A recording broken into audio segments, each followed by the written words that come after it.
Hello, and thanks for stopping by. This is Infiltrate for the Atari 2600, released by Apollo in 1982, and I'm playing this game off of a cartridge on a Retron 77. In Infiltrate, you play a secret agent infiltrating a fortress and dodging assassins as you make your way to capture enemy documents. I can't think of a more generic description of action for this game, and seriously, you could have shoehorned in 100 different descriptions to define this game. That probably would have been better. In this one, it's a one-screen game. You have an avatar, and you start at the bottom. You race up various floors through elevators, trying to get to the top, where you're going to get a document that's resting on the top level. It's really just this line that you have to touch. You have a gun, and you can shoot as you race around. You have enemies that you have to avoid that are moving around on the levels, of course, but they don't look like assassins at all. Honestly, they look like those McDonald's fry guys from those 80s commercials. McDonald's used to really be into their mascots back then. I see these enemies on screen, and this is all that I can see. The fry guys. I can't unsee it. In the context of this game, I now picture the avatar you're controlling as being the Hamburglar. How could I not think that? I find the design of this one overall is pretty strange. Your avatar just looks like a little guy. I see that. It's basic, but it is there and it works. The enemies don't look human.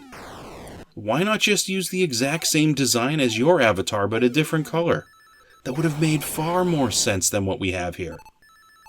It makes me wonder if this game was designed, and then they just wrote the backstory after the fact.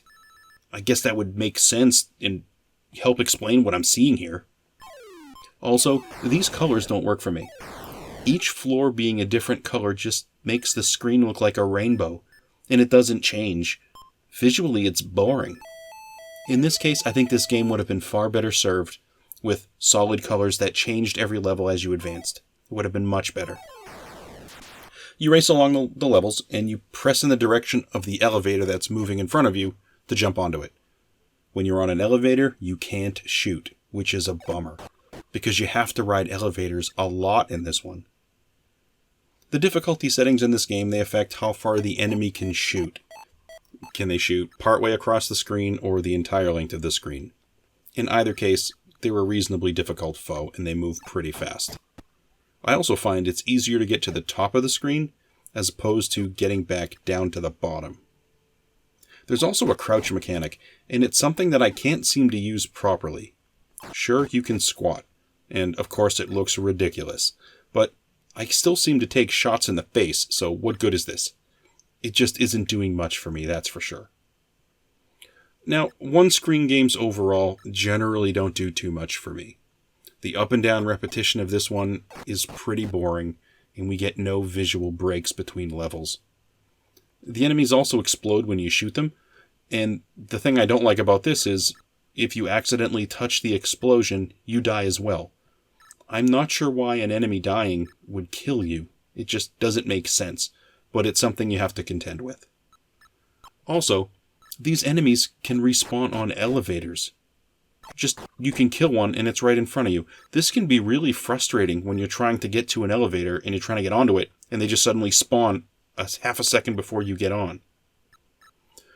I think overall this one is pretty boring for my tastes. There's no variety, just an ongoing score at the bottom of the screen. Nothing too remarkable here. Also, after making the McDonald's connection with this game, it's really hard to not see it. We got a one-screen game. I know that's basic 2600 fare. Colors aren't doing much for me here. The music's nothing special. It's kind of a bummer, because the imagery on the game cart looks like awesome super spy action stuff, but that's not what I'm seeing on screen. Well, that's all I have today for Infiltrate for the Atari 2600. If this is your type of video, please feel free to like and subscribe and all that good stuff, and thanks for stopping by to take a look.